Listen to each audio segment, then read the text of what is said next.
Bosses are a strange word.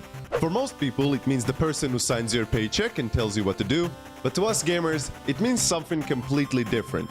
It can mean challenge, excitement, or fun, but it could also mean anger, frustration, and sometimes pure sadness. So today, I'm going to be focusing on the latter part of things by diving straight into the hardest bosses that game developers have ever put in front of us. I'm going to be ranking these bosses by how difficult and crazy their fights are, and some of these bosses were so difficult that I actually lost hope in myself. So, let's dive straight into my suffering. The first boss we're going to cover is in the 2018 God of War. Other than fighting literal gods and worlds surrounding serpents and also having the best smile in Midgard, Kratos also has an optional part in the game that allows him to fight the Queen of the Valkyries, Sigrun. After taking down 8 Valkyries in different locations across the map, you gain the opportunity to enter the Council of the Valkyries to challenge the Queen herself. Sigrun is the combination of all the Valkyries you fought so far put into one boss. She can hurl projectiles at you, dash at you with her wing or her mace, and she can also grab you in midair and throw you on the ground like you're a piece of trash. To add to all of this, she also has a counter-strike flash grenade and a shield that you're obligated to break unless you want to be one-shot killed. The next thing she'll do is sit on my face and teabag me after I'm dead. These are just some of her moves to show you how difficult she is, but I also played this on the hardest difficulty, which is the Give Me God of War, which basically meant that I got one-shot killed by all of her attacks. That's why on the first night I tried this, it took me over 160 attempts and 5 hours before I gave up, and the next day after that, I came in, gave it another hour, and I finally claimed the head of the Valkyrie Queen. Oh my god! Take her head off! Take it! Take it! Yes! Oh my god! Not even 6 hours, easy. Now, before we get into the difficulty ranking, I actually want to add another one, which is how fun the boss fight actually is. And again, I'll start with the latter. Now, I personally really like it when a boss mixes up the attack pattern of something you already know with something completely different in the middle of the boss fight. I think it adds a lot of that special sauce into the fight. What I don't like is when bosses have bullshit attacks that aren't intuitive to dodge and aren't fun to deal with. In Sigrun's defense, she does only have one of those attacks, so it's not that big of a deal, but I think that playing this boss on the Give Me God of War difficulty is not for the faint of heart. If you want to experience how good this fight is, I don't recommend doing it. You should try the lower difficulties. That's why I would place Sigrun comfortably on the A rankings. As for difficulty, I think that Sigrun can definitely mess you up your first few attempts, but if you're playing this on the lower difficulty, it's a little bit more manageable, I would imagine. Still though, she's definitely not a boss that you're going to swing through, and she would make you kiss the floor whether you want it or not. That's why Sigrun, like her fun scaling, also receives an A ranking for difficulty. Definitely a great way to start off this challenge. If you recognize this song, you know exactly who this next boss is going to be. Sans is that rugged cool guy who constantly pranks you in your journey of Undertale. Throughout the ruins of Undertale, you'll meet monsters that you'll have to defeat that will increase your XP and LV. Now, those two don't mean what you think, with XP being execution points and LV being level of violence. So when it comes time for you to meet Sans at almost the end of Undertale, he judges you for how much harm you have dealt to the monsters throughout your playthrough. If you followed something very specific called the genocide route, it should have led you to love level 19, and when you meet Sans, he will deem you as such a menace that he will actually decide to defeat you himself. He even goes as far as promising you a very bad time. Going against the guy who you deemed as a prankster the entire fight has made for some of the coolest boss fights in gaming. Sans' fight is like a choreographed dance. You know exactly what attacks are coming at you, so you know exactly what to expect. The problem is that the things that are flying at you are some of the hardest attacks to dodge, and they're extremely insane. Just the opening attack of Sans' fight will take you a few tries to understand by itself. Then when Sans started getting really serious, he starts throwing combos at you, making you react extremely fast. Even the plane grid in this fight somehow becomes something that you have to dodge.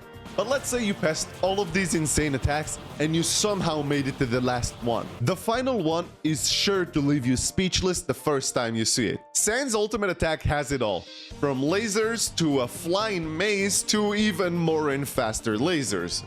If you by some miracle manage to live throughout that insane attack, Sans becomes so tired after your battle that you're able to sneak up on him, finally delivering the killing blow.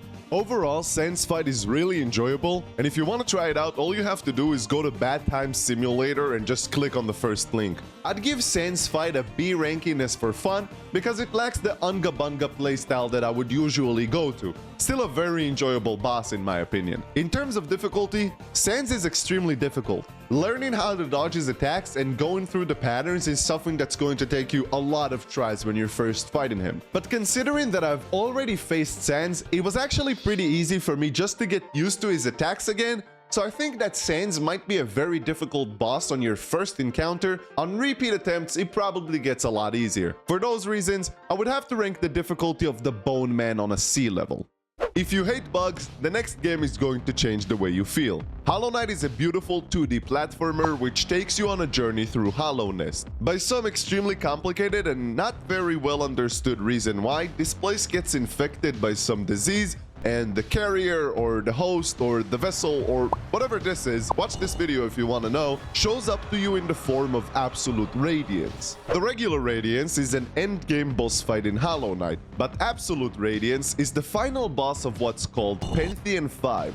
Pantheon 5 is a boss rush mode with 43 bosses, where the Absolute Radiance stands as the final one. Now, of course, I didn't go ahead and challenge 42 bosses every time I try to fight her, so I used the very handy practice room that Team Cherry has added to the game.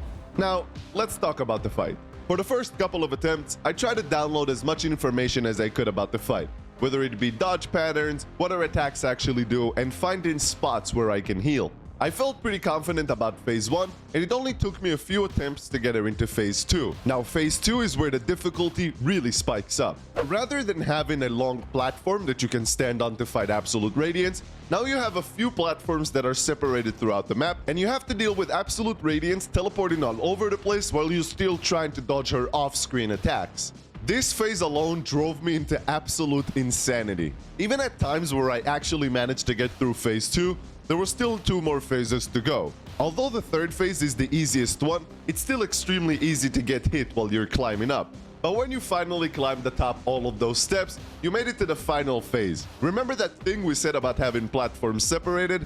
Well, now all you have is 2 platforms while Absolute Radiance throws projectiles at you on them. If it were only for the crazy phases, the attacks, the speed, and teleporting all over the place, this boss fight would have easily gotten an A ranking on our difficulty. But to add to all of this, unlike other fights in Hollow Knight, Absolute Radiance takes 2 of your HP whenever you get hit. To think that you're supposed to do this after 42 bosses, and if you fail, you have to do it all over again, runs a shiver down my spine. For those reasons, I think Absolute Radiance is a great candidate to break into our S-tier rankings of difficulty. As for fun, I don't think that a constantly teleporting boss that you have to fight on a very shitty platform makes it a very enjoyable fight. So for my personal liking, I think that Absolute Radiance would have to sit on a C scaling. No way! Did I kill her? Yes! Hit her with a... As a bonus, I also tried to defeat the second and third most agreed upon hardest bosses in Hollow Knight, which are the Pure Vessel and Nightmare King Grim. Now, although the fights were a little bit difficult, there were nothing compared to the Absolute Radiance, but they're still really fun fights in my opinion. The next game is a bit of a random one, and it's the double Oggdo fight in Jedi Survivor. I've criticized this game a lot, and most of it is because the difficulty slider in this game is just increasing the enemy stats while decreasing the players, so it's not a very intuitive way of increasing a battle's difficulty. This frog abomination is fast, buggy, and could one-shot you with almost every single attack that it has in its kit. When I first met the Oggdo, it took me 4 hours in order to defeat him. So when I saw that there's a double Oggdo fight when I first played through Jedi Survivor, I thought to myself, there is absolutely no way that I'm ever going to do this fight. So naturally, almost 2 years later, here we are. At first, it took me a bit of time just to remember how the buttons work and what attacks the frogs actually have. Then after a while, I was building a pretty good strategy of utilizing my gun and then dashing in for a few attacks to chip at the HP of the bosses. With that tactic, all I really had to do was just manage the distance of the fight and learn when I can shoot them in order to interrupt their combos. To my complete surprise, this tactic was so good and handy that it actually made me defeat this boss fight extremely fast, way more than I would have ever predicted it. Let's go, dude. Woo! We got their ass. Yo. Hardest difficulty, not even difficult. So yeah, maybe this boss fight isn't that difficult when you're using the gun because it gives you the distance you need in order to attack. But if I was using any other stance in this game for this fight, I would have been stuck there for hours. Overall, I'd place the difficulty of this fight at an F because this difficulty slider thing is just not the way we like to rank bosses. Same thing goes for fun. The fight is not very enjoyable when they're solo, and their AI is definitely not advanced enough to know how to act as a duo fight. Overall, a pretty disappointing fight. They'd definitely fit well into Dark Souls 2. And like a lot of Dark Souls 2 bosses, they get a D ranking for fun. Speaking of Dark Souls 2, the next game we're going to Elden Ring. The next game is Elden Ring. It will not be Dark Souls 2. Anyways, we all know who we're going to talk about, right? Yeah, we're all thinking about it. We're going to talk about my homeboy Radahn. The latest and hardest addition added to the From Software boss pool comes to us in the end of the DLC by Dragon Ball Z fusing this somehow related brothers Mohg and Radahn.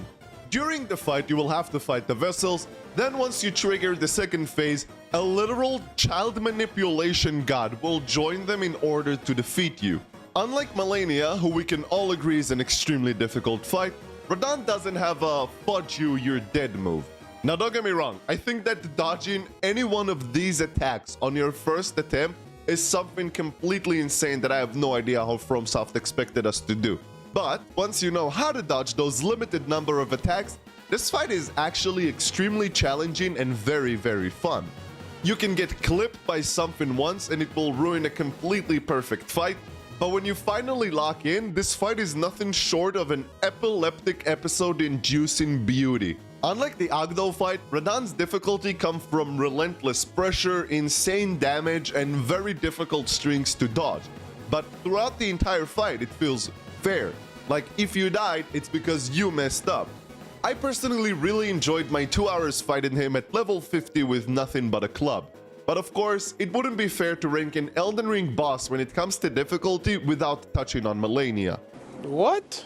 If you take out that one silly move from Malenia's kit, then she becomes you know what, you should actually take away her lifesteal as well, then she'll be a little bit of a better boss. But once you take out those two mechanics from her kit, she actually becomes a really fun boss. She's fast, has a lot of damage, and the attack patterns that she has are actually very intuitive to dodge. I don't think they're as complex as people make them to be.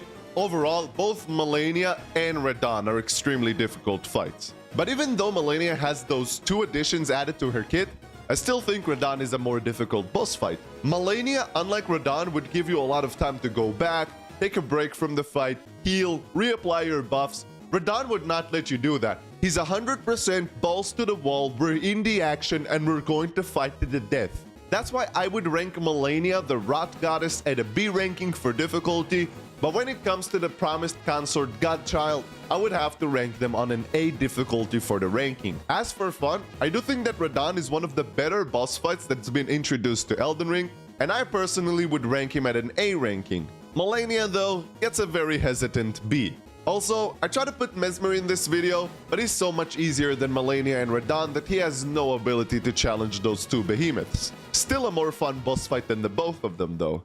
The next game we're going to tackle is going to send you back to the 1930s because of its beautiful art style and music. Of course, I'm talking about Cuphead. Cuphead is most known for its beauty and nostalgia, and having notoriously difficult boss fights. Some people would like to say that the hardest boss fight in Cuphead is Grim Matchsticks, or some would even say the devil himself. Now that all might have been true before the release of the delicious Last Course, or DLC for short.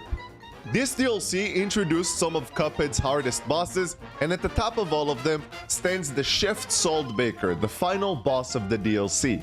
Now before we get into the fight, you need to know that Cuphead has 3 difficulty levels, and I tried this on the hardest one. This difficulty doesn't only increase his aggressiveness and how long the fight takes, but it also adds one of these little fire guys to the top of the fight. I cannot tell you the amount of times that I died to one of those fire dudes and wanted to throw my controller at the screen. My problem was that I was so bad at phases 1 and 2 that when I actually got to the 3rd and 4th phase, I didn't know what to do. I had no tactic because I've seen it such few times.